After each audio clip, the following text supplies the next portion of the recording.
on Taiwan. I'm Ethan Liu with news from here in Taiwan and around the world. Asia-Pacific leaders are hoping to get off to a good start with U.S. President-elect Donald Trump in his second term in office. But for some, his talk of tariffs has raised concerns. John Ventrius reports. If there's one thing the leaders of Asia and the Pacific have in common this week, it's the need to get ready for Donald Trump's return to the White House. Across social media, presidents and prime ministers from Taiwan to Indonesia to New Zealand posted their congratulations. There were also public statements from leaders like Australia's Anthony Albanese. I look forward to talking with President Trump and working with him in the interests of both of our nations.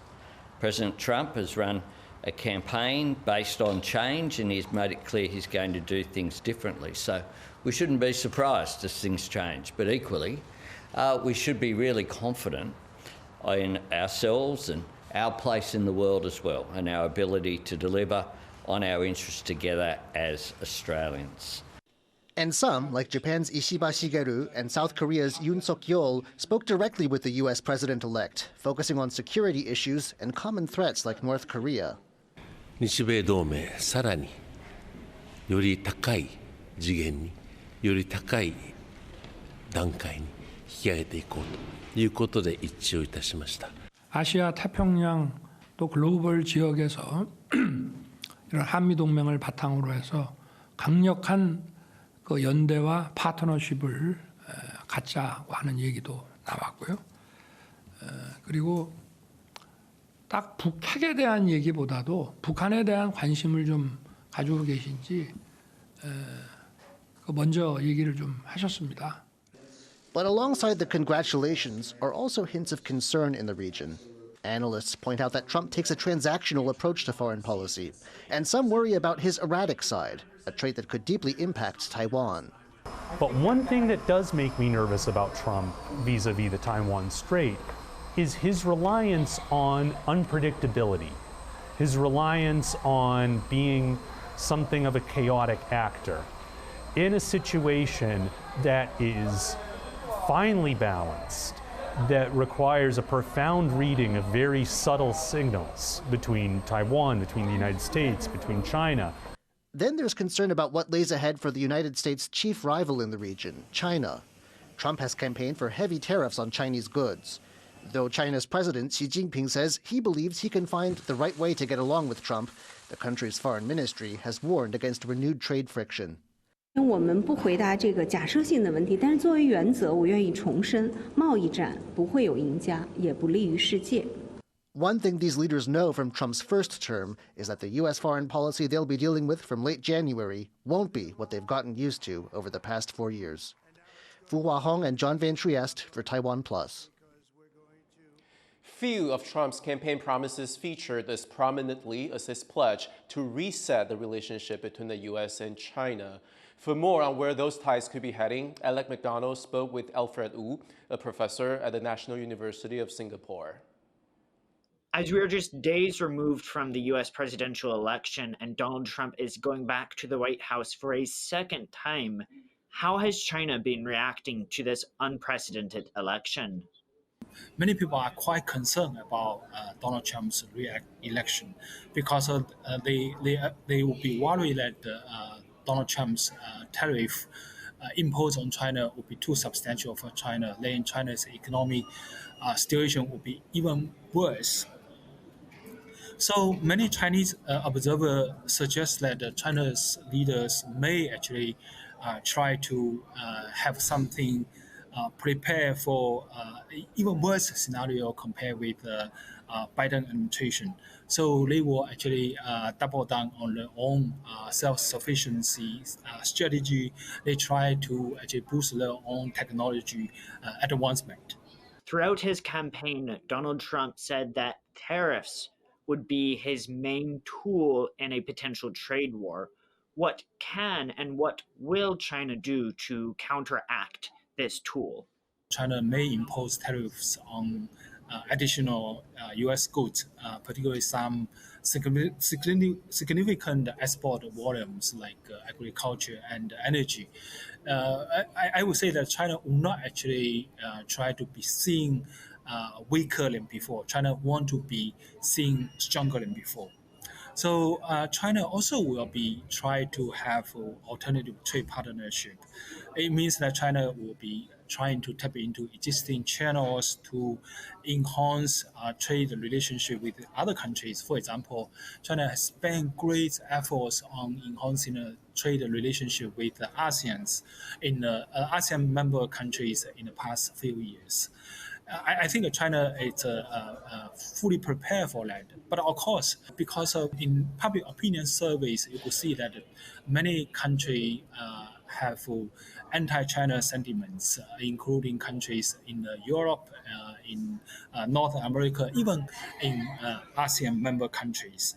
So, as part of this potential trade war, you mentioned ASEAN nations, and we have seen many ASEAN nations actually try to stay neutral in between a US and China trade war.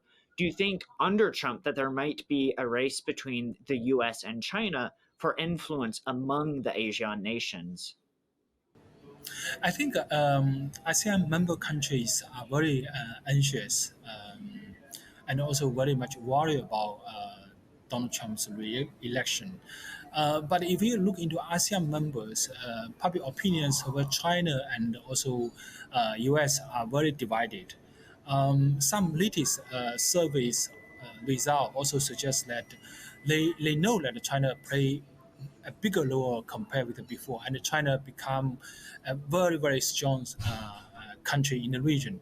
But in the meantime, if asked one question about if China become number one, whether they will be worried.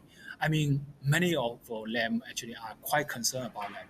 So, but in the meantime, they are also quite concerned about Donald Trump's re-election. So here, the point will be like, now we enter into a kind of chaotic situation. We don't have a very, very much like, a benign China. In the meantime, we also don't have very much benign U.S. president.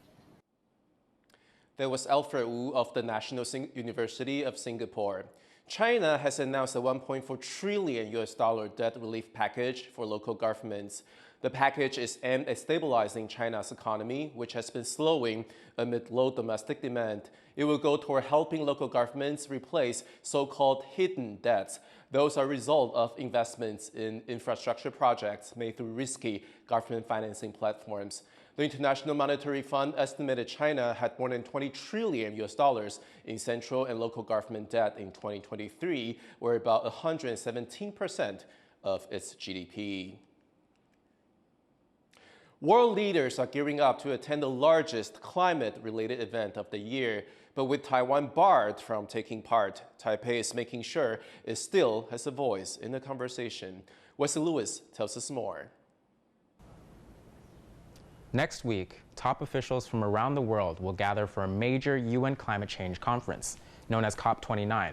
But Taiwan won't be there because it's excluded from UN organizations.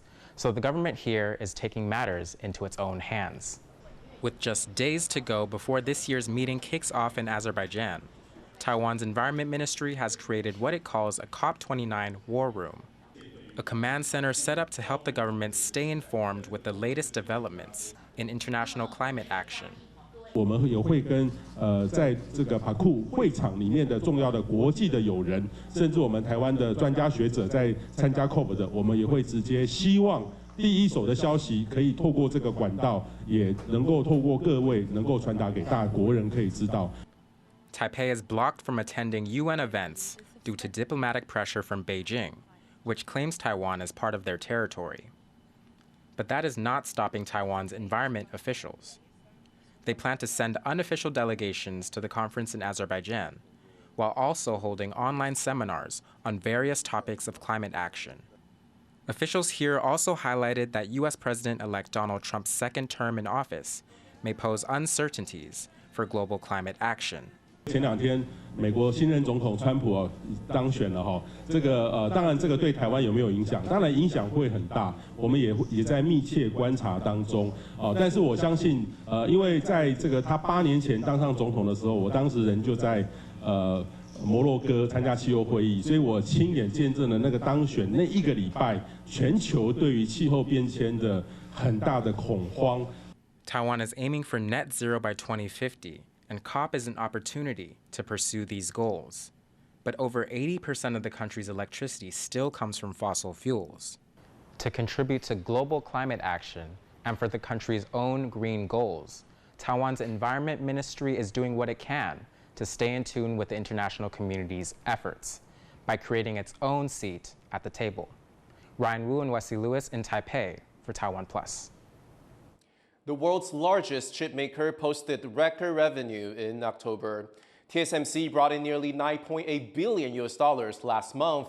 That's nearly 25% growth over September and an almost 30% jump compared to the same period last year. Chip demand for smartphones and AI computing fueled the company's soaring sales. Its future revenue, however, could see a dip as recent reports indicate that the company will stop selling chips made using the 7nm process and below to Chinese AI firms. That's after the Taiwanese company's chips were found in products from Huawei, a Chinese company sanctioned by the U.S. government. The move will bring TSMC's practices in line with U.S. regulations. Taiwan is racing to boost its domestic drone industry, seeking to build drones that can help defend the country against a potential Chinese attack. To this end, a drone design competition for university students is attempting to match knowledge with resources. Otto Brauer reports. The whizzing sound of drones at a university in southern Taiwan is a major attraction this month. These students in Jiai County are not working on a school project. Instead, they hope to play their part in defending the country. As China escalates its coercive activity across the Taiwan Strait, Taiwan is taking an all-of-society approach to boost its defense. Now, those efforts include a competition for university students to design unmanned aerial vehicles or drones. 台湾这个位置也可能会面临这个问题，所以我们想在这个主题上面去强化我们的无人机。那所以不管各部会都有投入资源。那我们这边是在国科会的指导下面，所以我们主要是在前瞻技术的提升。 所以希望我们这前瞻技术提升能补足我们台湾无人机产业的缺口跟需求。 The National Defense Application UAV Challenge is now in its second year. Last month, 20 university teams went head-to-head in a battle of the drones. A winning drone design project could be acquired by Taiwan's defense companies and possibly end up in service down the road. Inspired by Ukraine's success in using drones in its war with Russia, Taiwan sees the technology as a key part of its asymmetrical warfare doctrine. Ukraine has developed drones as a lethal tool to take on a larger land army. But they have also been vulnerable to Russia's jamming attacks on the operator's signal. For that reason, this year's drone competition simulates a realistic battlefield scenario where jammers could cut the satellite signal to the unmanned vehicle. 战争的话，就国防应用那边的话，那可能在台湾这个地方，可能发展性会比较大一点。然后我就想说，看到台湾有稍微就是有投入一些算蛮庞大的资金，就是往国防方面去应用去砸，所以我就想说，我就跟着这趋势走。 Learning from the Ukrainian experience, these students have committed to developing drones to help Taiwan survive against an enemy with greater numbers and firepower. Conflict with China may not be imminent, but Taiwan is preparing for the day that everyone hopes will never arrive. Joseph Wu and Adel Brar for TaiwanPlus. An idol of the sea goddess Matsu from one of Taiwan's most popular temples is touring the south of the country. Matsu is one of Taiwan's most revered deities. The idol from central Miaoli's Gongtian Temple is on a 3-day procession around Kaohsiung in the south. During her trip, she will stop at several local temples. The event is expected to attract around 200,000 people. Thank you for watching What's Up Taiwan. You can visit the TaiwanPlus website and follow our social media for more stories from Taiwan and around the world. Finally, take a look at this white rhino calf taking its first steps outside at the Whipsnade Zoo in England. I'm Ethan Liu. Take care, and I'll see you next time.